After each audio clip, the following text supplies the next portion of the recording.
Ladies and gentlemen, welcome to Jim and Frank's Thursday Throwdown!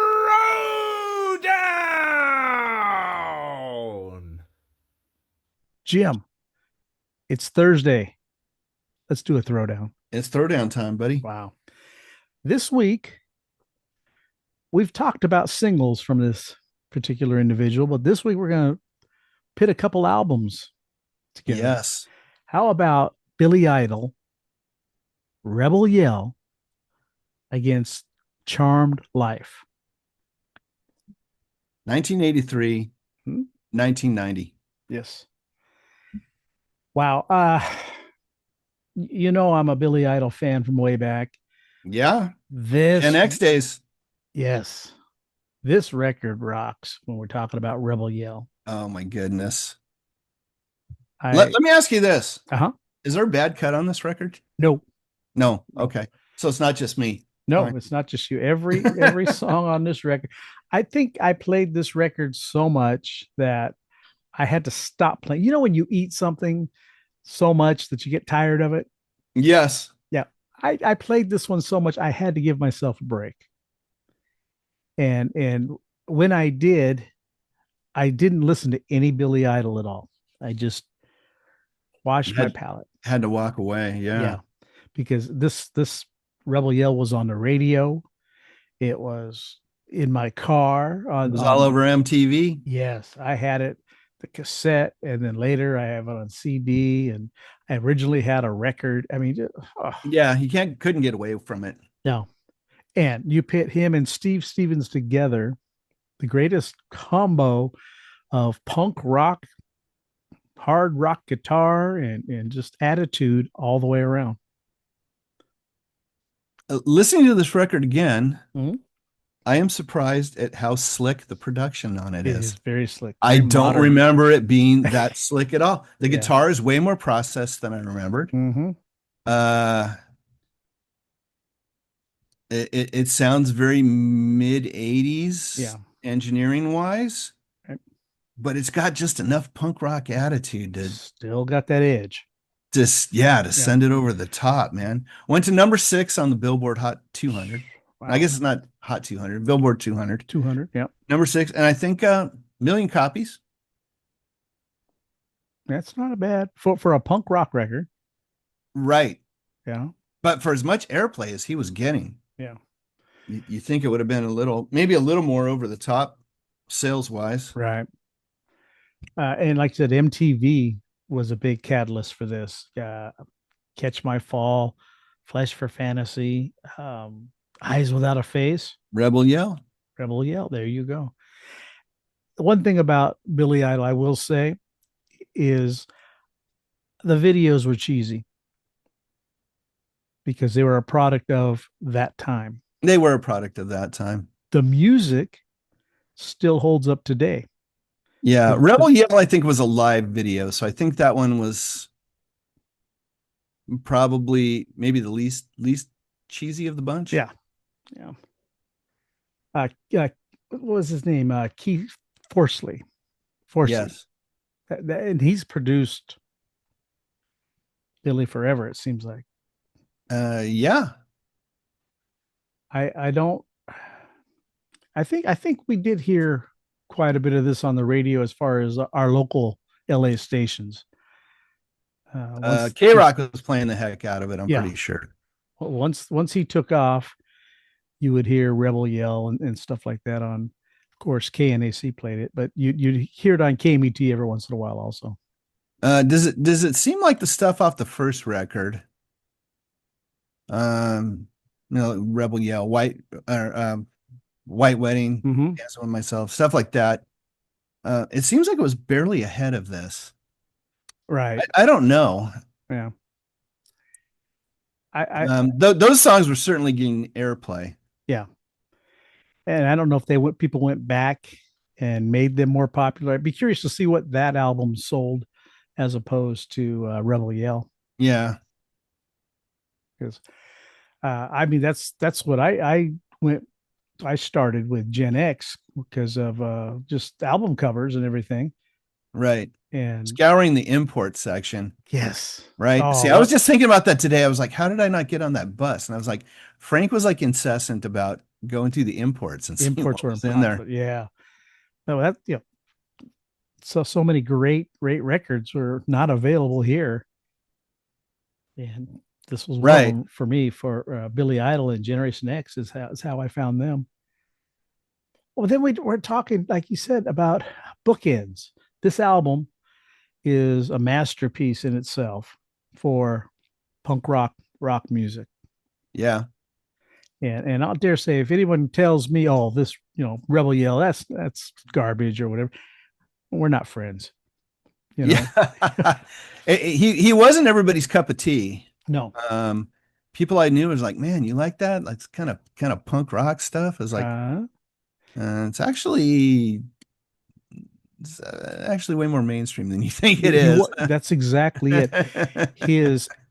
His persona and his attitude came off as punk. Right. The music did not. No. Some of the lyrics. It was way more slickly produced than your average punk. I mean, they weren't Black Flag. No. No, and it's funny, when you think about punk rock, especially back in those days, and certain bands, it was anti-establishment. It was, anti-government, anti-everything.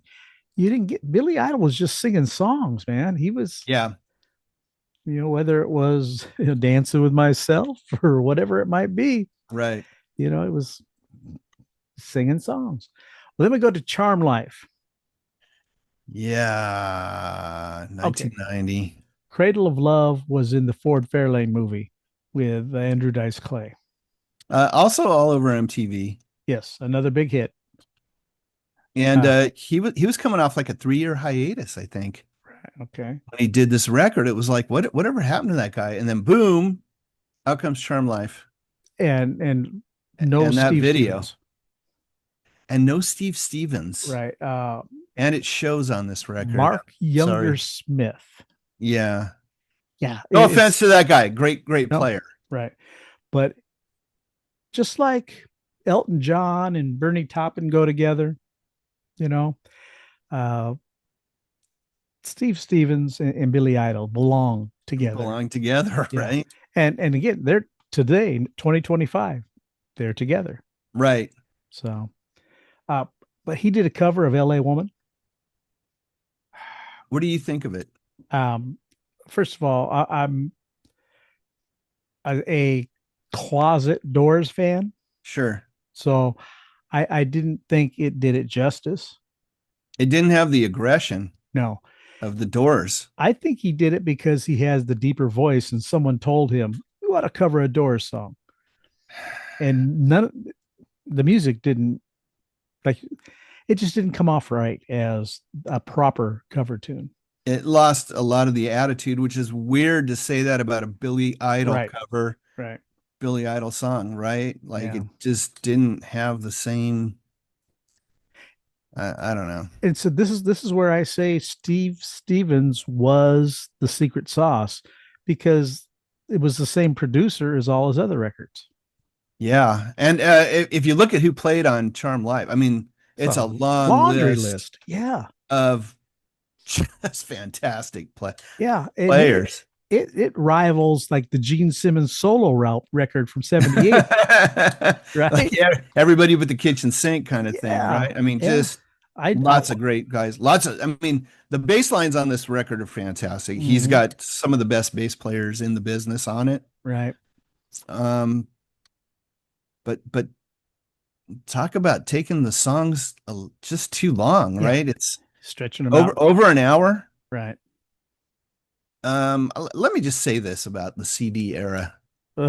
Once we got past like the 8 to 12 song thing, people said like, oh, we can put an hour's worth of music on a CD. Bad idea. Yeah. I agree. Mostly it's a lot of filler. Yeah. Well, I think it holds up to at that time, 88 minutes. You don't need 88 minutes. Did it go 88 minutes? I knew it was over an hour, but man, that's something nuts. like that. That's songs are well over 5 minutes, 6 minutes. And then the shorter songs were like over 4. Right. Well, then you take I think it's Vital Idol, um, where it's remixes and whatnot. I think Right. that's the one, and dance mixes, and Right. we don't need that. That I guess it oh, works for a certain thing, but I don't need a 20-minute version of uh White Wedding, Moni Moni or yeah, whatever Money Money, else they were right? doing. Uh so Charmed Life, Uh-huh. we went from sort of snarling kind of punk rock Billy Idol on Rebel Yell, and Charmed Life we get reflective Billy Idol. He's Yeah. kind of looking back, and he kind of talks about like I realized life was really good, and I had just about thrown everything away. And this is Mhm. kind of his way of kind of musing on the blessings of his life and Right.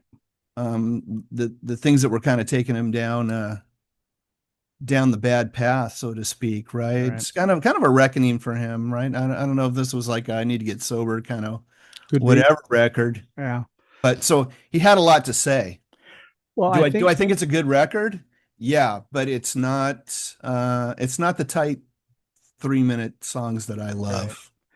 Uh, that came out in 1990, and yeah, he had gone through an awful lot of stuff. So, like, I think you're right. I think it's a total reflection, and also it's hard. And I've heard people like Dee Snider talk about this, and some other rock stars say when they're young and they're full of angst, it's because they're broke and they're hungry and they're Hmm. starving.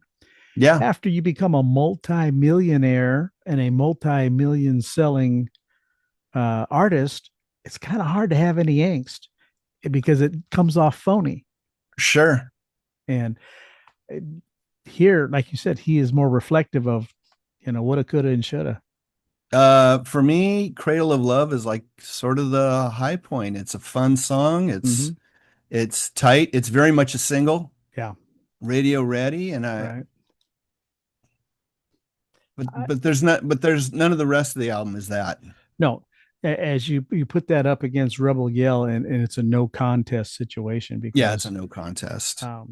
Rebel Yell still holds up from 1983 to 2025. It's still a good listen. Yeah. Oh yeah. Yeah. I think this album is a good album. Musically, I think it's great. I think he's got a lot to say on the record. Right. It's just for me, not a commercial record. I went back and looked at like it got great reviews. Mm-hmm. Well, Critics thought it was fantastic. Critics don't buy their records though; they get those for free. So right.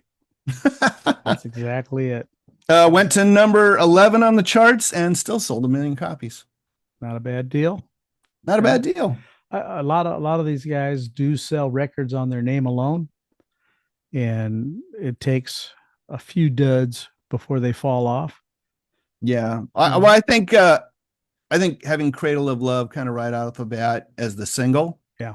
people were like, oh, he's been away. And oh, look, this is like a cool tune, man. I Right. think people probably ran out and bought the record and then were amazed that the rest of the record wasn't like Didn't hold Rebel up. Yell. Yeah. Exactly. All right. Well, what about the listeners? So, you guys like Rebel Yell? You like Charmed Life? Let us know. Yeah. Like we said before, though, still brings it live. Yes. I was thinking today, I need to go back and see like what his set list looks like.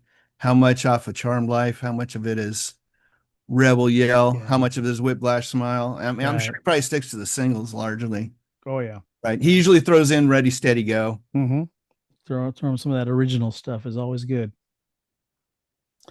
All right. Well, so we're going with Rebel Yell for the knockout. Yeah, it's got to be.